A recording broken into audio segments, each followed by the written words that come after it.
Hello, everyone. So let's continue our analysis on chapter 5 of engineering economics, that is net present worth. So, in this, already in one part, we have done identifying cash flows and payback. So, there is one quick problem on payback period that we will complete, and then we will go to the next topic. Okay, so this is again payback period. So you can just pause the video here, look at the question, and try to solve it yourself. So meanwhile, I will also solve it, and you can compare your answer with my answer. So the question is 5.3, that is problem 5.3. So project cost is given, expected return annual is given. How long does it take to recover the initial investment? What will be the discounted payback? So again, let us make the inflows and outflows. Okay. So N, that is the period. So 0, 1, 2.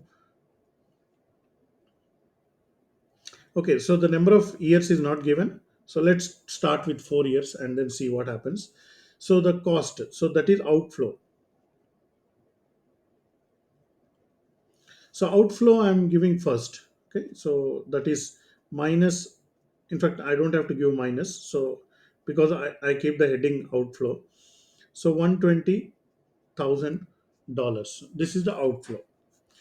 Expected to return annual. So inflow. So in the first year there won't be any inflow, and here I'll get the $40,000.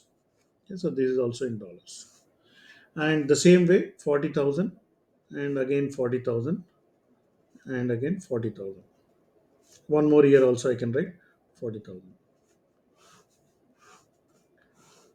Okay, so now I got outflow and inflow. Then let me calculate the net cash flow. So to save space, I will do it in thousands. So 120 with minus sign, then minus 120 plus, sorry, plus 40, it will be minus 80, and minus 80 plus 40 will be minus 40. Minus 40 plus 40 will become 0. Then here 40 and here 80. So this is the net. I'm sorry, this is not the net cash flow. This is cumulative cash flow. So I directly gave the cumulative cash flow because I was just simply adding the thing. Now, where it is touching zero, so it is touching zero at the end of the 3 years. So, therefore, the answer to this question, how long does it take to recover the initial investment? Okay, so payback period uh, is equal to 3 years. So, simply you can also simply say investment divided by annual saving, okay, or annual revenue. So that will be this divided by 40,000. So it will be exactly 3 years. This is conventional method. But now, what would be the discounted payback period? So now the discount percentage is given. Okay, so let us now calculate that. So uh, I will write like this. Here, project balance. This is discounted. So initially it will be minus 120. Now cost of funds at 15%. So again, so 120 into 15% I have to do. So what is that? 120 into 0.15. So that is 18,000. Okay. So here the cost of funds is 18,000. So this will be negative.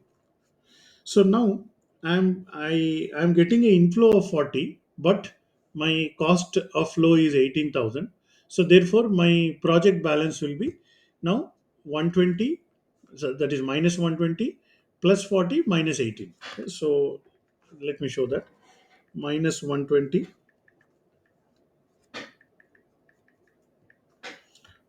plus 40 minus 18.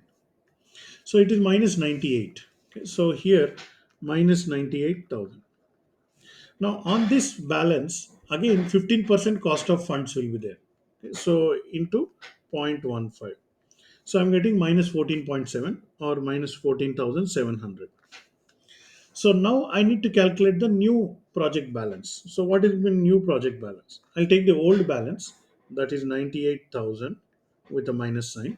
To that I will add 40 because that is my positive cash flow. To that I will subtract 14,700. So I'm now left with minus 72,700. So again, what is the cost of this? Okay, so here everywhere you need to multiply by 15%. So into 0.15. So that will be minus 10,905 balance. So then now I need to calculate the new project balance. So what will be new project balance? So this minus 10,000 will remain like this. Again minus 72700, then plus 40. So I'm getting minus 43,605. So again to this I will add 15% cost. Okay, so into 0.15. So that will be minus 65441. I will round it off. So to that I will add minus 43,605 plus 40,000. So I'm still getting minus 10,146 or 145 it will be, I think. So this is my balance. Now in the next year, so again I take the 15% of this. See, this will be quite convenient to be calculated in Excel. So, but then I'm making this video considering the thing that it may come in a physical exam. So, in that case, you may have to uh, do it with your calculator. So, 1522, to that I will 10145, to that I will add 40,000. So, finally, here I'm getting 28,333 as the final value. So now you notice at the end of between the fourth year it is negative and between fifth year it is becoming positive. Okay, so how to calculate the discounted payback? So just I'll make a small diagram like this. So here fourth year and here fifth year. Okay. So at the end of the fourth year the value is minus 10,145. At the end of the fifth year the value is 28,330. 333. So where it will touch zero, cross the zero between negative to positive.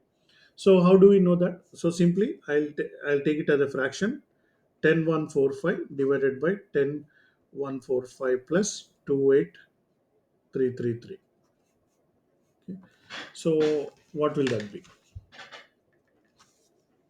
So 10,145 plus 28,333. So this is the total. So this one I will make 1 by x, and then I will multiply with 10145.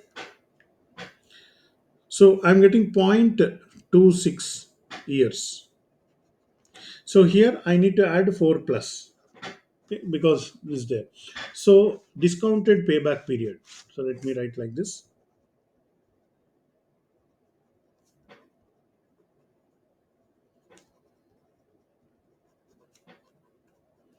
is equal to 4.26 years.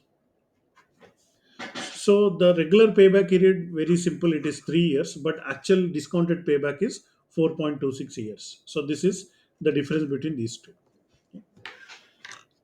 So again, I hope you understood this problem. So we are in the process of studying this topic. So right now, identifying cash flows, finding payback period, both conventional and discounted. Next, we will try to find the net present worth. We'll solve more questions on this. See you in the next video.